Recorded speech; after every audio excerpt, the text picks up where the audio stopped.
Hi guys, this is Alex from Starco Gaming. Today in this video we are going to take Tier 1 Agent Venom against Thanos Infinity. Yes, we're going to use strong leadership, strong team up, and decent strikers guys, but you know, he's only Tier 1, his gear is not max, Evan is, Ezo is not maxed out, so we need to give him something to make up for it. So that's what we're going to do today guys. First I wanted to go with my cards guide to show you what I'm coming from, where I'm coming from, where my stats are coming from. So let's go with the cards guys.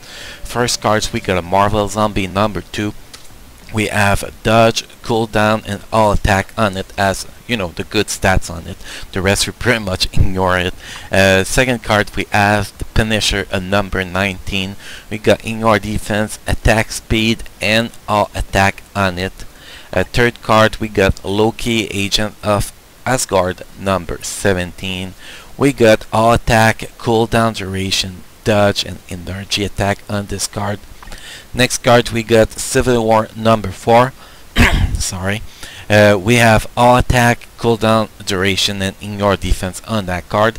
And for the last card, we have Groot number 5.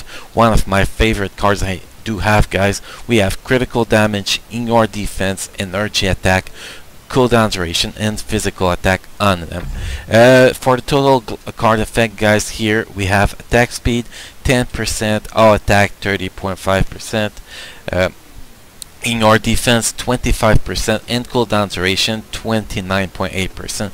Guys, when you build your cards, I always like to give you tips when I make my videos. When you build your cards guys, you have baseline yet you need to follow. First baseline is you need to cooldown duration at least 28%. Then you need ignore defense at least 20%, all attack at least 30%, and attack speed at least 10%. Then after that, but those baseline you make sure you never go below them. After that guys, what you want to do is you want to increase your all attack, physical attack, energy attack, and ignore defense as much as you can without going under the baseline on the attack speed and cooldown duration. And guys, when you actually building a new cards or looking to upgrade cards, never upgrade a card that's already equipped. Well, a mythical cards that's already equipped. What you wanna do is you take cards in your inventory, you build it, and once you're ready, once it's better than what you have equipped, you take it and you put it there.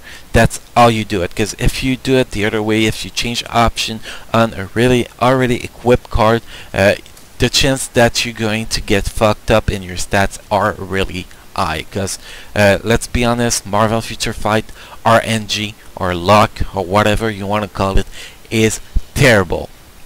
So you really want to be careful when you do your cards. Next guys, we're going to take a quick look at my Agent Venom build. Like you can see, that's the team I'm going to go with in against Thanos Infinity. We have She-Hulk leadership with Tier 2 Werewolf team up, so that's going to affect the stats of my Agent Venom a little bit. Like you can see guys, 2 first gear are level 18, 2 bottom gear, 2 last gears are level 17, so yeah, really far from optimal build. My Agent Venom is still a work in progress. I'm giving him about 2 weeks, then he should be ready for his Tier 2. Hopefully, I cannot wait to have him to Tier 2. But meanwhile, we have to showcase him a little bit at Tier 1. So let's take a quick look at his gear. Guys, here what I have on his first gear, all attack all the way. You can go physical attack too. In the 2 first slots, you could always go physical attack by level at least 50% if you're actually looking to min-max your characters. Second gear, you want to go all defense all the way. You can also go his weakest defense by level in the 2 first slot at least 50%, but the difference of the damage taken is not going to be big enough, so I just go all defense all the way. It's simpler, it looks better too in my opinion. Third gear guys, you want to go HP all the way, or if you do the min-max thing again, the two first slots you want to go HP by level at least 190%. And the fourth gear, guys, well, the fourth gear is where you max your skill cooldown, then you max your defense, then you max your attack speed, then you go with on this characters is actually critical damage, because its tier 2 passive is going to give him 30% guaranteed critical rate, so critical damage is better for him as the fourth option on the fourth gear.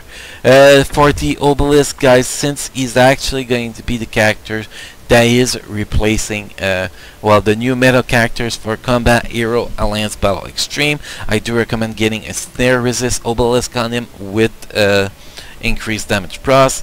I'm not there yet. Once I get there, I'm just going to take my Obelisk off Iron Fist and put it on him.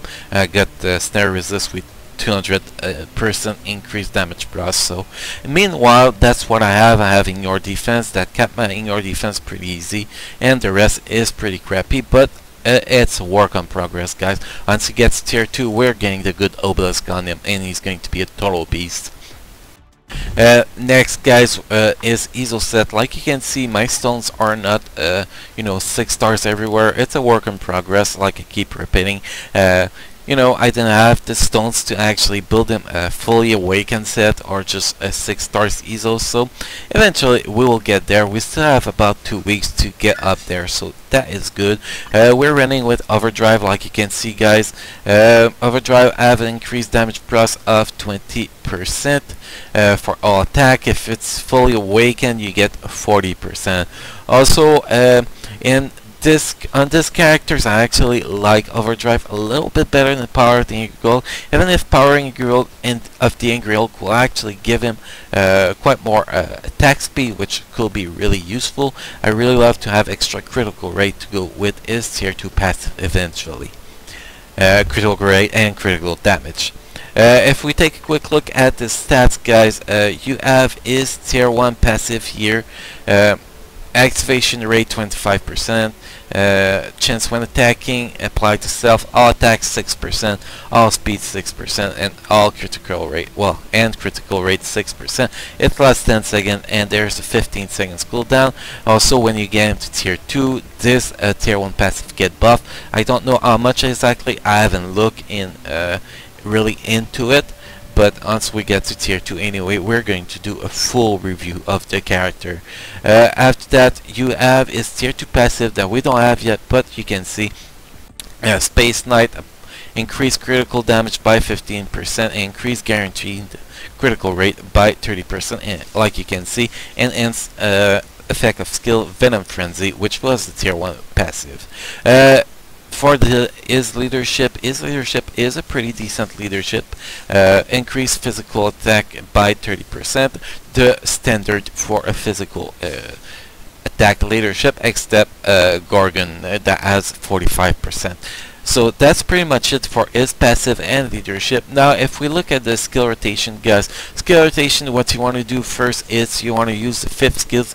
You need to be careful though with the 5th skills. Yes, it gives you invincible, but the invincible is debuffable exactly the same way than a Carnage tier 2 invincible buff. The same way Thanos can remove it, so you really have to be careful to keep an eye on it. If you get if it gets removed, you need to cancel your 5th skill as soon as you can to actually avoid taking extra damage. The best way to cancel is 5th skills, because it's always the skills you're going to use after the 5th skills. It's the 4th skill, it's a full iframe, you jump in the air and throw venom at the target, which is awesome.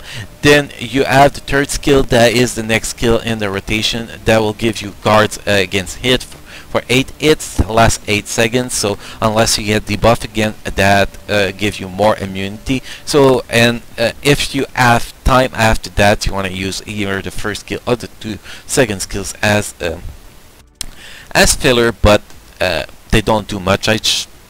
Most of the time you just end up running around because to avoid getting the buff and stuff. So that is for the skill rotation, guys. Next, for my gold stat I have on him, we're running with 11.7k physical attack. It doesn't count the She-Hulk leadership, obviously. 115% attack speed, which is pretty low. We do need to work on that, but when we get Yuru unlock, and we're going to work on that there and get that up over 120% as much as we can. Then here we got a 13% critical rate, but if you had actually 14% you get from being in Alliance level 30, we get up to 27%. Plus you have the 30% at tier 2 that is guaranteed critical rate, so that gives you almost over 50% critical rate. So that's why once you have your skill cooldown in your defense and attack speed taken care of, you want to go critical damage until you reach 186%, which is the soft cap if you're in Alliance level 30. Then you can see got in your defense cap at 50%, and we got reduced skill cooldown. It's not capped yet, it's 34.44%, but because on the 4th gear you have native skill cooldown, you can see at the top. I'm not touching it yet because I know that eventually I will be automatically skill cooldown cap, and I'm fine right now with where I'm standing with using my skills anyway. So guys, that's pretty much it. Next guys, we're going to move to the actually gameplay of Thanos Infinity versus my tier 1 Agent Venom. Guys, don't forget to subscribe to the channel, like the video. We appreciate every kind of support we get from you guys. And guys, enjoy the rest of the video and see you in the next video.